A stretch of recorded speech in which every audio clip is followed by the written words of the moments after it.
चलें। सतो जय भीम, जय भारत, नमो बुद्धाय। साथियों, बाबा साहब डॉक्टर अम्बेडकर ने भारतीय संविधान का मसौदा तैयार किया। आज देश के अंदर बहुत बड़ा हल्ला है कि संविधान के निर्माता बाबा साहब डॉक्टर अम्बेडकर नहीं थे, वो BN राव थे। बंधुओं, BN राव का योगदान तो रहा, लेकिन वो योगदान क्या रहा? बाबा साहब ने कच्चा मसौदा जो तैयार किया था, उसको टाइप करने का काम BN राव ने किया था। संविधान नहीं लिखा था। संविधान लिखने वाले तो बाबा साहब डॉक्टर अम्बेडकर थे। इस विश्व के छठे विद्वान थे। 6 विद्वानों में सबसे नंबर 1 के विद्वान थे बाबा साहब डॉक्टर अम्बेडकर। लेकिन आज हल्ला देश के अंदर मच रहा है कि बाबा साहब डॉक्टर अम्बेडकर ने संविधान नहीं लिखा। संविधान लिखने वाले BN राव। लेकिन BN राव का नाम अब आ रहा है, इससे पहले कभी किसी ने BN राव का नाम नहीं सुना। मेरे साथियों, 15 अगस्त 1947 को हमारा देश स्वतंत्र हुआ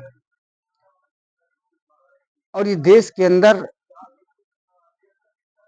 जब बाबा साहब डॉक्टर अम्बेडकर ने 26 नवंबर 1949 को संविधान बना के तैयार कर दिया था और वो संविधान तैयार करके डॉक्टर राजेंद्र प्रसाद, आदरणीय पंडित जवाहरलाल नेहरू को सौंपने का काम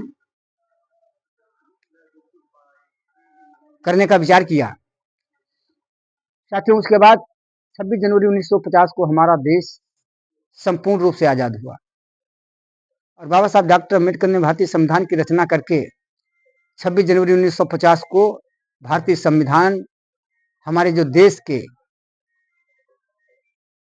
प्रथम राष्ट्रपति, प्रथम प्रेसिडेंट जिनको कहा जाता है, डॉक्टर राजेंद्र प्रसाद, प्रथम प्रधानमंत्री पंडित जवाहरलाल नेहरू, उनको सौंपने का काम किया। बहुत विद्वान थे भारत के अंदर। आखिर बाबा साहब को क्यों आमंत्रित किया गया संविधान बनाने के लिए? आज लोग हल्ला डालते हैं कि बाबा साहब से बहुत बड़े विद्वान लोग भारत के अंदर पैदा हुए। लेकिन साथियों, पैदा हुए, लेकिन संविधान की जब रचना करने का नंबर आया तो बाबा साहब को क्यों बुलाया गया? अरे तब उन विद्वानों को आना चाहिए था ना। तमाम लोग उस समिति में थे,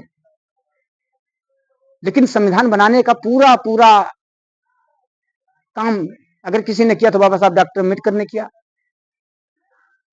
साथियों, 7 लोग सदस्य थे। वैसे सदस्य तो बहुत थे, 200 के ऊपर लोग थे, लेकिन जो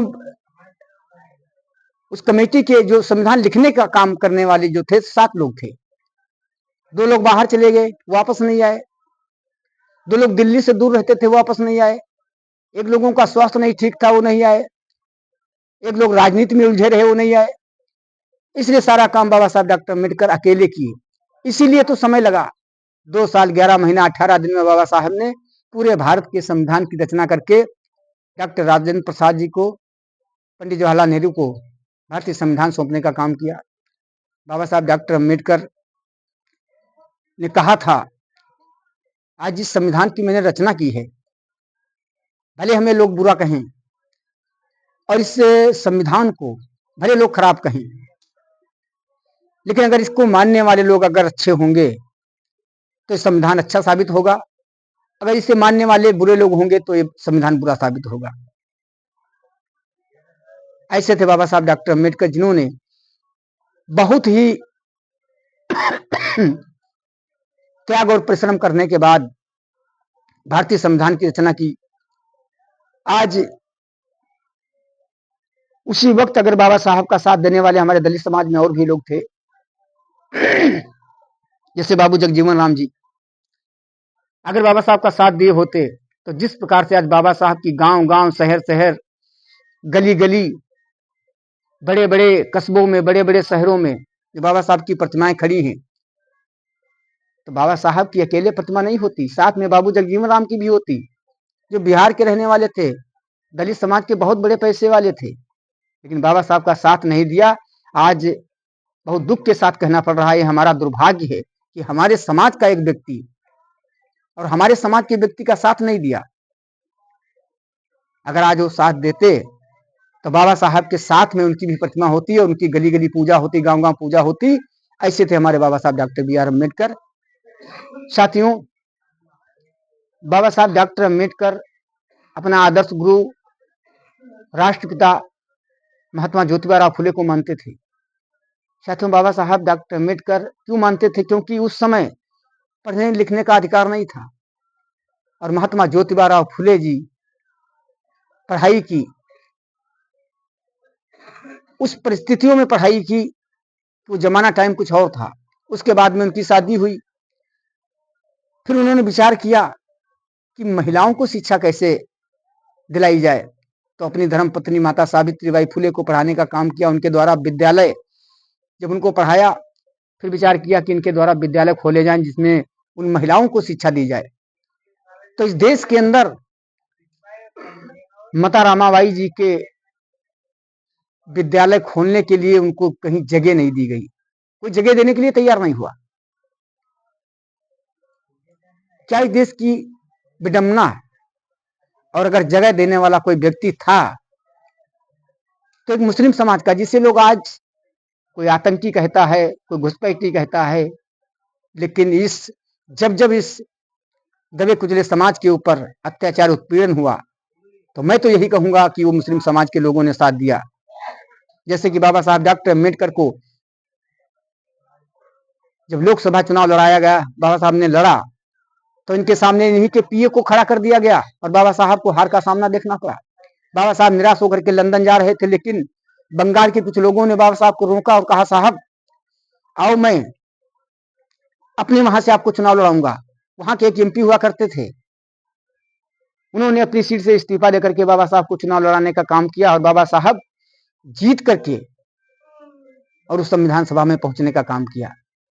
इसी प्रकार से जब माता सावित्रीबाई को जगह नहीं मिली, तो जगह देने के लिए एक महिला, मुस्लिम महिला माता फातिमा शेख, जिन्होंने जगह दे करके और माता सावित्रीबाई कोई विद्यालय खुलवाया जिसमें हमारे तमाम दबे कुचले समाज, वंचित समाज की महिलाएं, बच्चियां, बेटियां स्कूल में पढ़ने के लिए जाती थी।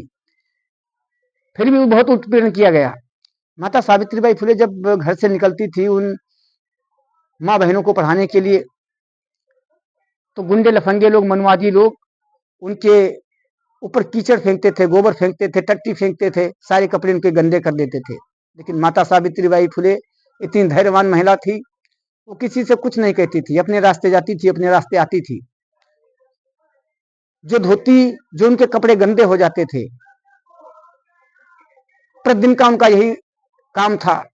तो विचार किया, मैं कहां तक ये बर्दाश्त करती रहूंगी। तो माता सावित्रीबाई फुले एक बार विचार किया कि कपड़े रोज गंदे कर देते हैं, तो एक धोती बगल में दाब के ले जाती थी और जब वो कपड़े गंदे लोग कर देते थे, तो धोती जब स्कूल पहुंचती थी, वो कपड़े गंदे उतार के रख देती थी और जो बगल में धोती दाब के ले जाती थी, उस धोती को पहनकर इन माँ बहनों को आज पढ़ाने का काम किया।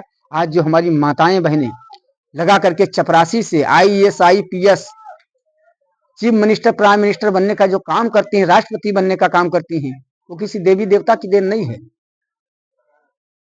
ये मंच के माध्यम से मैं कहना चाहूंगा, ये देवी देवता की देन नहीं है। अगर वो देन किसी की है तो माता सावित्रीबाई फुले की है, जो पिछड़ी जाति में यानी माली समाज में जन्म लेकर के पूरे देश की महिलाओं को कल्याण करने का काम किया।